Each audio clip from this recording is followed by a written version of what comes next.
मैं आशा करता हूँ आप स्वस्थ, मस्त और खुश होंगे। अपनी तैयारी को नियमित रूप से कर रहे होंगे। तो राजस्थान भूगोल की इस सीरीज में आज हम पश्चिमी रेतीला मैदान को पढ़ रहे थे। पिछली क्लास में हमने देखा था कि पश्चिमी रेतीला मैदान इसका निर्माण कब हुआ था। पश्चिमी रेतीला मैदान का निर्माण कब हुआ था, कैसे हुआ था और इसका वर्तमान जो स्वरूप है, वर्तमान अस्तित्व है, वह कैसे प्राप्त हुआ, कितने जिलों में फैला है, पहले कितने जिले थे, वर्तमान में कितने जिले हैं आदि के बारे में हमने चर्चा की थी। उसी कड़ी में आज हम पश्चिमी रेतीले मैदान के बारे में आगे बढ़ रहे हैं। देखिए साथियों, हम सबसे पहले पश्चिमी रेतीला मैदान कितने जिलों में फैला है वो बात पहले भी की थी, लेकिन एक सिंपल रूप से फिर से रिवीजन कर लेते हैं। नए जिले गठन से पूर्व पश्चिमी रेतीला मैदान 12 जिलों में फैला था। कितने जिलों में फैला था? 12 जिलों में। लेकिन जिलों के गठन के बाद वर्तमान में यह 20 जिलों में फैला है। कितने जिलों में फैला हुआ है?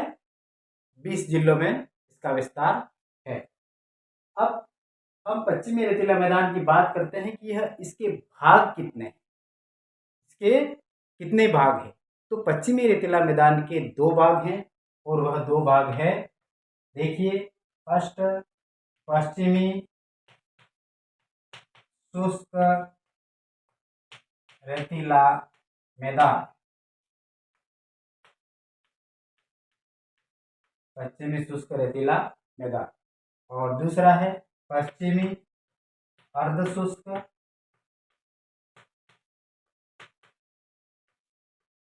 रेतीला मैदान। कहने का मतलब यह है कि पश्चिमी रेतीला मैदान इसके 2 भाग हैं, पश्चिमी शुष्क रेतीला मैदान और पश्चिमी अर्धशुष्क रेतीला मैदान। देखिए अब कहां पर अवस्थित है। ये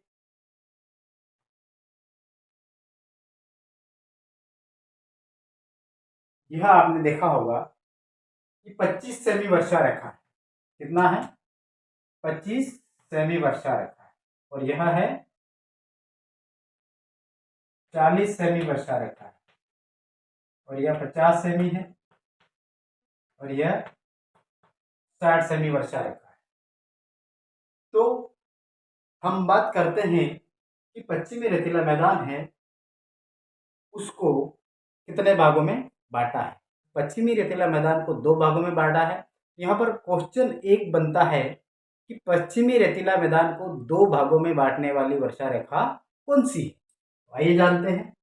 वह वर्षा रेखा 25 सेंटीमीटर है और वो यहाँ से ये 25 सेमी वर्षा रेखा महान मरुस्थल या पश्चिमी रेतीला मैदान को 2 भागों में बांटती है। अब बात करते हैं जैसलमेर की। पश्चिमी रेतीला मैदान या महान मरुस्थल में जैसलमेर एक ऐसा जिला है जो बहुत इंपॉर्टेंट है और खास विशेषताएं रखता है प्राचीन भूगोल के संदर्भ में। यहाँ पर फर्स्ट बात आती है समगांव। आपने नाम सुना होगा समगांव। कहाँ पर है? ये राजस्थान का पश्चिमी गांव है। कौन सा है? राजस्थान का पश्चिमी गांव है जो अंतर्राष्ट्रीय सीमा पर अवस्थित है। और इसकी एक खास विशेषता है कि यहाँ पर 0 सेमी वर्षा होती है। क्या विशेषता है? 0 सेमी वर्षा होती है। 0 सेमी वर्षा होती है। समगांव में 0 सेमी वर्षा होती है। और समगांव कहाँ पर है? जैसलमेर। कहाँ पर है? जैसलमेर। दूसरी बात, जैसलमेर में ही आकलवुड फॉसिल पार्क है। क्या है?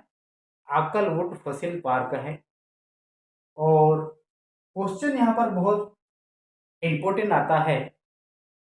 कई एग्जामों में कई बार आया हुआ प्रश्न है कि आकलवुड फॉसिल पार्क कहाँ पर है।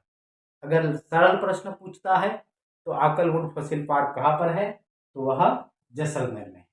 और थोड़ा टफ लेवल का क्वेश्चन आता है, कठिन स्तर का प्रश्न आता है, तो वह आकलवुड फॉसिल पार्क, आकलवुड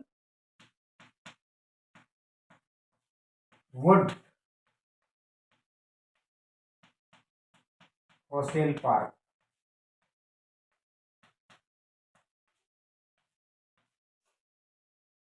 के बारे में प्रश्न आएगा कि यह कितने वर्ष पुराना है? तो यह 18 करोड़ वर्ष पुराना है। कितना? 18 करोड़ वर्ष।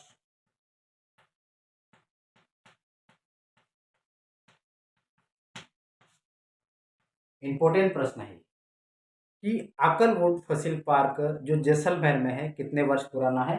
18 करोड़ वर्ष पुराना है। अब इसी जैसलमेर में ही एक खास विशेषता है, नाचना। क्या है? नाचना गांव। जैसे नाचना एक ऊँट की प्रजाति भी है, ऊँट की नस्ल है, लेकिन जैसलमेर का नाचना गांव बहुत पश्चिमी मरुस्थल की एक महत्वपूर्ण विशेषता रखता है। और उसकी विशेषता यह है कि यहाँ पर यह रेगिस्तान मार्च के लिए प्रसिद्ध है। इसके लिए प्रसिद्ध है?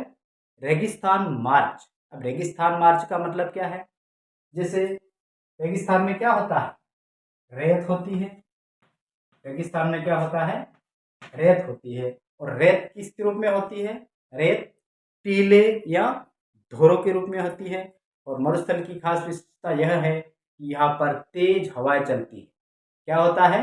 यहाँ पर तेज हवाएं चलती है। तो ये टीले हैं, वो क्या है? जैसे हवा चलती है तो ये टीले आगे बढ़ते हैं, फिर ये टीला यहाँ पर आ गया, फिर यहाँ पर आ गया, तो उसको बोलते हैं रेगिस्तान मार्च या मरुस्थलीय मार्च। तो रेगिस्तान मार्च या मरुस्थलीय मार्च के लिए कौन सा गांव प्रसिद्ध है? नाचना गांव। और नाचना गांव कहाँ पर है? जैसलमेर में। ठीक है। अब जैसलमेर की एक विशेषता और है, और वह यह है कि जैसलमेर नगर कौन से काल का है? तो जैसलमेर नगर जुरेसिक काल में जो बालू का पत्थर की चट्टानें बनी हुई है, उस चट्टानी मरुस्थल पर बसा है। कहने का यह मतलब है कि जैसलमेर नगर की जो भूगर्भिक संरचना है, जो अंदर की भूगर्भिक चट्टानें हैं, वह जुरेसिक कल्प या जुरेसिक काल में बने बालू का पत्थर निर्मित चट्टानी मरुस्थल पर बसा हुआ है। यहाँ पर ये इंपॉर्टेंट प्रश्न बनता है, अति महत्वपूर्ण प्रश्न है। और यह RS IS लेवल का क्वेश्चन है, जुरेसिक काल और आकलवुड फॉसिल पार्क कब का है। अब हम बात करते हैं वर्षा रेखाओं की, क्योंकि जो मरुस्थल है उसको दो भागों में बांटने वाली वर्षा रेखा है 25 सेमी। यहाँ पर तो होती 0 सेमी वर्षा, यहाँ से यहाँ तक होती है, बढ़ते बढ़ते बढ़ते बढ़ते यहाँ पर आती है 25 सेमी। फिर यहाँ से 25 से 40 सेमी, और 40 से यहाँ पर आती 50 सेमी, और यहाँ पर आती 60 सेमी, और यहाँ पर आता है 80 से 100 सेमी। झालावाड़ में 80 से 100 सेमी वर्षा होती है। अब मरुस्थल के संदर्भ में हम बात करेंगे वर्षा रेखाओं की, कि मरुस्थल को दो भागों में बांटने वाली वर्षा रेखा कौन सी है? तो वह कौन सी है? देखिए, मरुस्थल को दो भागों में बांटने वाली वर्षा रेखा का नाम है 25 सेमी वर्षा। अगर 25 सेमी नहीं देता है तो आपको देगा 250 mm। और यह क्वेश्चन आया हुआ है फर्स्ट ग्रेड 2013 में कि 50 सेमी वर्षा रेखा की जगह दे दिया था 500 mm, और कई लोगों ने इसको गलत कर दिया। तो थोड़ा ध्यान रहे, यह 50 सेमी नहीं देता है तो 500 मिमी देगा। ये 40 सेमी की जगह 400 mm मिलीमीटर या मिमी। अब हम बात करते हैं मरुस्थल को दो भागों में बांटने वाली वर्षा रेखा है, तो वह है 25 सेमी। अब यहाँ पर एक प्रश्न और बनता है, यहाँ पर पश्चिमी शुष्क रेतीला मैदान, यहाँ पर यह आता है फर्स्ट बात, यह क्या है, पश्चिमी शुष्क रेतीला मैदान, और यह दूसरा आता है अर्ध शुष्क रेतीला मैदान। तो यहाँ पर शुष्क रेतीला मैदान है, पश्चिमी शुष्क रेतीला मैदान है, और यह है पश्चिमी अर्ध शुष्क रेतीला मैदान। अब इसको दो भागों में 25 सेमी ने बांटा। अब यहाँ पर प्रश्न ये बनता है कि मरुस्थल की पश्चिमी रेतीला मैदान या महान मरुस्थल की पूर्वी सीमा कौन सी वर्षा रेखा बनाती है। इंपोर्टेंट प्रश्न है, पश्चिमी रेतीला मैदान या महान मरुस्थल की पूर्वी सीमा कौन सी वर्षा रेखा बनाती है, तो वह है 40 सेमी वर्षा रेखा। कौन सी? 40 सेमी वर्षा रेखा। क्योंकि इस वर्षा रेखा की पश्चिमी, इस 40 सेमी वाली वर्षा रेखा के पश्चिम में मरुस्थल है, तो इसकी पूर्वी सीमा कौन सी रेखा बनाती है? 40 सेमी। अब यहाँ पर एक क्वेश्चन और आता है कि अरावली, अरावली है वो अरावली को दो भागों में बांटने वाली या राजस्थान को दो भागों में बांटने वाली वर्षा रेखा कौन सी? तो वह है 50 सेमी वर्षा रेखा। 50 सेमी वर्षा रेखा राजस्थान या अरावली को दो भागों में बांटती है। अब क्वेश्चन ये आता है कि कभी कभी 40 सेमी नहीं देता है, तो पश्चिमी मरुस्थलीय मैदान की पूर्वी सीमा 50 सेमी भी आ सकता है। कई बार एग्जाम में पूछा है, अगर 40 सेमी नहीं देता है तो 50 सेमी देगा। हमें ऑप्शन दे करके उत्तर का निर्धारण करना है, क्योंकि हमने तो पढ़ा था 40 सेमी और यह आ गया 50 सेमी, तो ऐसा नहीं। ठीक है, अब हम 25 सेमी के बारे में जानते हैं। तो यह पश्चिमी मरुस्थल को दो भागों में बांटती है,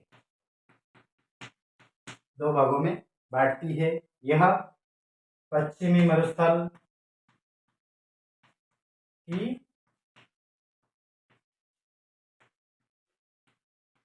पूर्वी सीमा का निर्धारण करती है। 50 सेमी की बात करें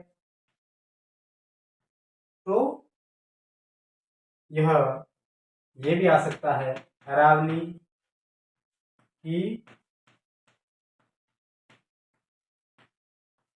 पश्चिमी सीमा, 50 सेमी वर्षा रेखा अरावली की पश्चिमी सीमा का निर्धारण भी करती है। और अरावली की पूर्वी सीमा का निर्धारण है, तो वह है 60 सेमी।